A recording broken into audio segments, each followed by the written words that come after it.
We'll make a pact with whatever forces it takes. And pay whatever price.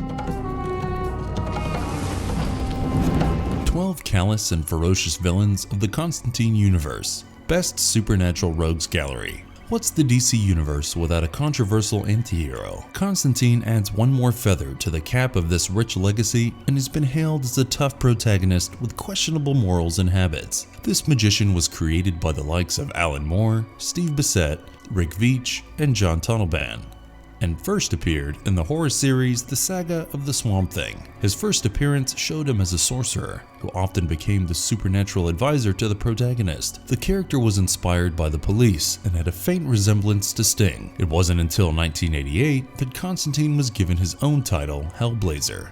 Fans were very impressed with this uncanny superhero, and he became a recurring character in the future DC publications. He is a powerful sorcerer who is detested in heaven and hell equally. However, somewhere within his tough self, he nurtures compassion and feels a sense of responsibility towards those in danger. An addiction to adrenaline often pushes this foul-mouthed cynic to fight the evil and help out people. If you are intrigued by what you heard so far, you would probably like a sneak peek into some of his toughest adversaries. In this video, we have clubbed some of the fiercest opponents of Constantine who could give him a tough time. Before we go into our explanation, we have a very small request. If you like our content, please support us by subscribing to our channel.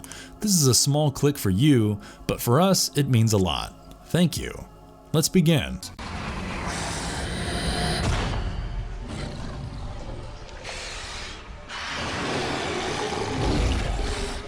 Invunche is an ancient monster that has existed since the days of Noah. However, it doesn't find mention in the Bible and is only known through myths and legends of several countries. While the species of monsters became extinct over the years, one managed to survive. It finds mention in the story of the Saint of Last Resorts as well as its sequel. The mere appearance of this monster is enough to instill fear, boasting arms twisted to an impossible extent and an almost eyeless head. Its fast reflexes not only make it a serious threat, but also enable it to jump to incredible heights. The Invunche also has a unique fighting style, somewhat like a wild beast that bites and slashes at its prey.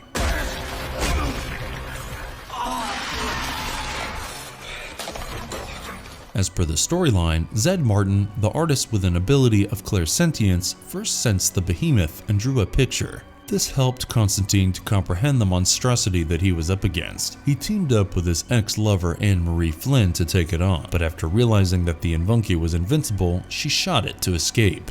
However, Constantine was not one to give up so easily and summoned the Demon King Pazuzu to possess him. After that, a mere sneer from the Demon King's spirit was enough to scare away the mighty Invunche.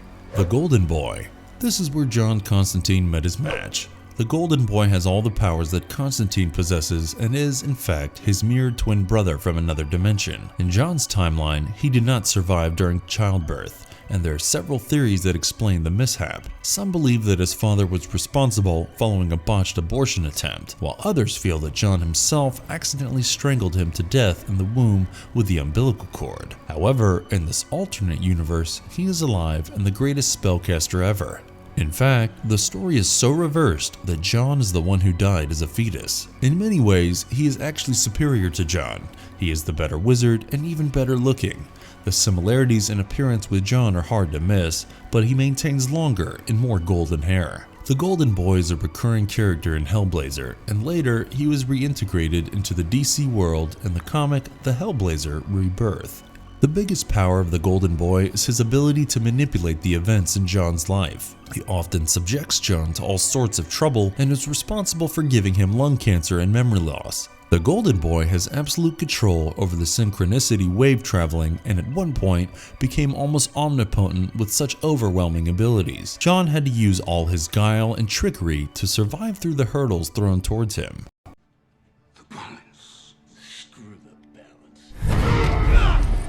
Papa Midnite. Here is one complicated Constantine villain who is sometimes an ally and sometimes a foe.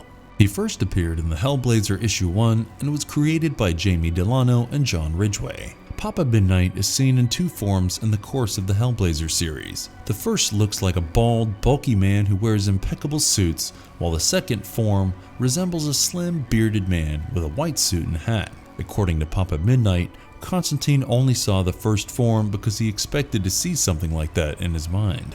Midnite hails from the 18th century and is trained in magic. His family shifted to New York City and rented a place where they turned their landlord into a mere puppet. They were initially doing good business selling guns, but soon it all changed. A slave named Cuffy had plans to overthrow the white rule in New York and coax Midnite into creating a powder that would deflect bullets. However, Midnite did not succeed, and the failure of his powder meant a failed rebellion. Cuffy and his gang forced Midnite to decapitate his own sister and perform rituals that would curse him with immortality. He planned another uprising with Cuffy's son, but was betrayed and sold as a slave to the West Indies. There, he continued practicing magic, where he would use the skull of his sister to communicate with the dead. He has fought Constantine and also helped him in some of his fights. The immortal Voodoo King has entertained the fans as the occasional enemy with a questionable character. Buer. Notable comic book writer Paul Jenkins creates a brute of a villain when he crafted Buer as a demon from hell. This creepy looking entity is skilled in his powers of possession. He has absolute control over all the children who get sent to hell and has plans of reinstating the first of the fallen, or the current Satan, as the ruler of the realm. The only obstacle in his path is our hero John Constantine, prompting Buer to hatch a sinister plot to get rid of him. Buer possesses the son of Veitch, a great friend of John's, and holds him hostage, thus putting John in a situation where he would have to kill himself. Buer promises that if Constantine surrenders his soul, he will free the souls of the children that he has. The plan, however, does not work out because John uses his magic to create a clone to replace him. This duplicate takes his place in death and fools Buer, who realizes too late that he has failed to kill the smoking sorcerer. He does succeed in getting the first back to power, but his failure to finish off Constantine comes at a price. Many of the children who are under his control are no longer possessed by him. This enrages Satan, prompting him to destroy Buer. Your ego is astounding. Gabriel. Gabriel, the half-breed angel-turned-human, was smartly introduced in the mix of things in the Constantine universe. He exists on Earth and is supremely powerful with his angelic strength and abilities. He can appear and disappear as he so wishes, whilst also being a skilled swordsman. You can form a brief idea about his powers from the fact that the mighty Lucifer would wince at his punches. He doesn't care much for humanity and often comes across as excessively cruel. He intends to bring hell to earth and make God love those condemned people as well.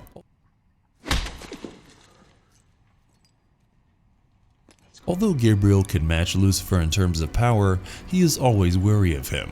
He shares a unique relationship with Constantine, wherein he doesn't exactly loathe the latter, but often gets irritated after explaining time and time again that saving people won't get him a place in heaven. When the two fought each other, Gabriel was clearly the superior opponent as he pinned Constantine down.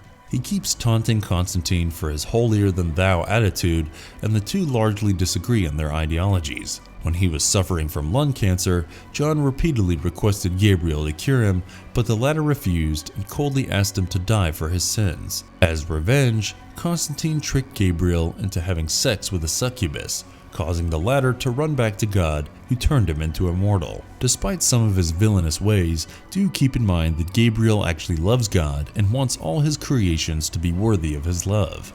The Family Man. Many of the toughest villains we see have been hardened by their harsh childhood. The Family Man, a ruthless serial killer, is no exception. When he was a child, his pet dog had a tragic death and he was distraught at the sudden event. However, his father did not approve of him showing his emotions, and while trying to suppress this grief, he eventually lost any trace of empathy within himself. This sociopath later made his own parents his first victims by murdering them in their sleep. He first appeared in the 24th issue of the Hellblazer series and was created by Jamie Delano. The Family Man, whose real name is Sammy Morris, managed to conceal his maniacal side and became a famous cop for a while. He used his work as a mask to hide the heinous crimes that he was committing. Constantine attempted to nab this notorious serial killer, but he failed repeatedly. The killer was extremely cunning and had an exceptional physical strength as well. His ability to disguise himself fooled the magician time and again. In fact, he managed to kill Constantine's father and continued to stalk him.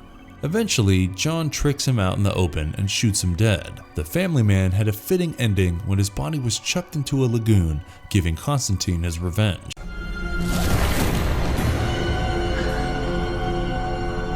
Yeah, well, you know, I didn't want to be too... The First of the Fallen. If we have to pick one villain as the most dangerous opponent for John Constantine, we would have to put our money on the First of the Fallen. This character from the Hellblazer series was created by God even before he created the earth and life. God intended him to become his trusted confidant, but his actions led him to be banished to hell. In fact, soon the second and third of the Fallen joined him in hell, and the trio formed a unified front to rule the Netherworld. This could not materialize because soon, Lucifer came over and proved to be too strong for them. First of the Fallen. It's been a long time, John. He ruled hell for thousands of years before it was again placed in the hands of the unholy trinity led by the First of the Fallen. He encounters Constantine when the latter is desperately looking for a cure for his cancer. When John learns that his friend Brendan sold his soul to the First of the Fallen, he uses his magical powers and turns the Fallen's beer into holy water, causing the latter to throw up blood and lose the soul. Since then, the First of the Fallen has been up for vengeance, and the two have battled it out time and time again without any clear victor. We have already spoken about how he used Buer to get John's soul. However, many of his other tactics have failed because John sees right through them. In terms of a cunning villain, you will seldom get a better one. Drummond. The origin of Drummond is shrouded in mystery. The little that is known tells us that he was a local thug who came across the world of magic. He'd caught his fancy, and soon he learned about the spells and the mystic arts. One of the main skills that he learned was the ability to transfer his soul into another body, and he makes good use of it. Just as he was about to die the first time, he transported into the body of a bulldog. Thus we had a talking dog with a taste for human flesh. He became a local mob boss, and even the local hounds worked under his command. He would often order them to slaughter people and bring back homeless people for him to feed. Drummond first appeared in the 31st issue of Hellblazer, and his encounter with Constantine happens after the latter notices a couple of dogs fighting. He got the news that several homeless people and drunkards went missing, and their bones were found later at the back of a playground. When the two finally encounter each other, Constantine utilizes all of his intelligence to trick Drummond, later using a monkey wrench to beat the guy to death. While Drummond's presence was short-lived, this was one baddie that all the fans hated. If a talking dog wasn't creepy enough, a man-eater version of it surely was. Now, here we are, reunited, after all this time. Bastard! Nergal. All heroes falter in their ethics at times. So did John Constantine, and he ended up summoning a demon from hell named Nergal. He was trying his best to resurrect Natalie Logue, a powerful witch and also his former lover. He succeeded initially, but pretty soon the demon tried to drag her daughter to hell. Realizing that she was endangering her daughter's soul in order to survive, Natalie killed herself, and Nergal managed to damn the soul of John Constantine. Constantine is always trying to atone for his sins and even has an insane sense of guilt over the fate of Natalie and her daughter, fates that were caused by him. One of the greatest strengths for Nergal is his demonic powers of telekinesis and superhuman strength. He is capable of interdimensional travel and can get his subordinates to do the dirty work for him. In fact, he sent Ferocious to kill Liv Aberdeen, a psychic, but John managed to exorcise him just in time. Nergal has recurring appearances in the Constantine series and is featured in storylines such as Rage of Caliban and Terms of Service. This demon was named after an ancient Mesopotamian deity, and it was said that while starting off as a heroic god, he got corrupted over time. Anton Arcane. This supervillain first appeared in a cameo role in Swamp Thing #1 and then had a proper role in Swamp Thing #2. He is shown to be the arch nemesis of the titular superhero and is a demon from hell. Arcane started off as a scientist who was possessed with the power of immortality. In the quest of achieving such powers, he created dangerous creatures called unmen and conducted several experiments involving the dead. His experimentation bore fruit when he successfully resurrected his dead brother Gregory. Arcane lived in the mountain regions of Europe and invited the plant-based hero Swamp Thing to his castle. He wanted to use his magical and scientific powers to transform his body into the form of the Swamp Thing. In return, he would transform the Swamp Thing into his human form, Alec Holland. Alec was initially happy to be back to his original self, but once he got a whiff about Arcane's evil plans, he managed to break the spell and transformed into an old man. When Swamp Thing attacked Arcane, he fell to his death, but his minions resurrected him in a new body. In the course of the plot, he launched a couple of more attacks on the Swamp Thing, and after he finally died, his soul was sent to hell. Among all his magical powers, his ability to control the dead is the most lethal. Although he wasn't directly fighting John, there were times when they did face off. After being a lethal villain, he later repented his evil means and returned to Earth to become an ally of the Swamp Thing. All's well that ends well. I have many names. Be careful to choose the right one. Beroul. As you have probably noticed by now, many of the villains in the Constantine universe are demons. But if you want answers, John Constantine, So is Beroul, and in terms of hierarchy, he is right up there with some of the strongest. The brainchild of Leonardo Manco and Mike Carey, he first appeared in the Hellblazer story arc All His Engines, where he transformed California into a miniature version of Hell. With a body made of cancer tissues, he was a tough opponent even for the great sorcerer. He trapped the soul of a girl related to a friend of Constantine and made him obey his orders.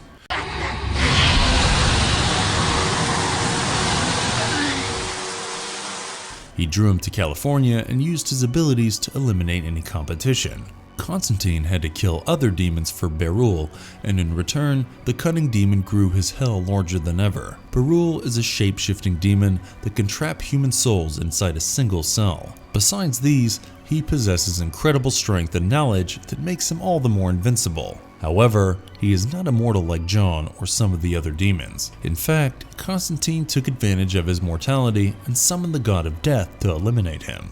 The Freemasons. The inspiration for this was drawn from one of the ancient cults that have been shrouded in mystery for centuries. To outsiders, their practices seem rather strange and secretive. The Freemasons date back to the local fraternities of stonemasons in the 14th century, and in Hellblazer, they find mention in the Fear Machine story arc. The plot is in line with the prevalent views of Freemasons among the public, a secret lodge in the House of Parliament that is wealthy and influential on British politics. It even has its own armed guards, with the group worshipping a Lovecraftian god named Yalakantuliokin. In the story, the Freemasons were desperately trying to summon Yalakantuliokin and even kidnapped a psychic girl for this purpose. This is where Constantine steps in as he tries to rescue the girl with the help of a few pagan shamans. The Freemasons also attacked an environmentalist group that sheltered the former priest. Although their conflict was brief, it was impactful, and Constantine managed to foil their plans by summoning Yalakantuliokin's female counterpart.